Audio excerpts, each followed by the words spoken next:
دي في شؤون تانية وحاجات تانية بعيدة تماما عن مش ممكن. هو قال ان حضرتك قلت له انا اولى بالمنتخب. لا لا لا لا هو مسجله الحلقه موجوده، كان مع حازم امام. كان مع حازم امام. هو مع حازم امام. لكن انا هو اللي قال كده. هو اللي قال كده. هو اللي قال كده. لكن انا ما اقولش قبل كده. انا ما في بقول لك في مدربين انا بقول لحضرتك هو اللي قال كده. المنتخب كمان مني. لكن انا ما قلتش لحسن فريد كده. حصل كلام بيني وبين حسن فريد في امور شخصيه بعيده تماما عن اتحاد الكوره وبعيد عن المنتخب وبعيد عن كره القدم بصفه خاصه يعني. لكن ان هو حد يطلع يتكلم في صالحي ده مش عيب يعني. لما يطلع حسن يتكلم في صالحي، شوبير يتكلم. هو بقول ان حضرتك قلت ان انت اولى يعني بالمنتخب. لا انا ما قلتش الكلام ده، عمري ما قلت لحد. هي موجوده الحلقه مع حازم امام. طب الحلقه موجوده مع حازم بس كان من حوالي اسبوعين كده. شفتها. انا شفتها.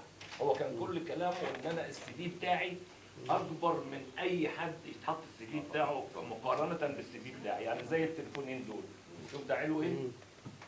وده السي في بتاع كل المدربين بتاعه. في فرق كبير جدا. لكن مش انا اللي اقول اولى بالمنتخب، مش انا اللي اقول. عشان كده بقول لك اصحاب القرار اختاروا مدرب اجنبي، خلاص جابوا مدرب اجنبي. كابتن حسن، حضرتك صرحت ان كوبر هيواجه صعوبات وهيواجه نفس مصير المنصب. لا بص، احنا عايزين نعرف صحه لا صحه التصريح ده مش مني.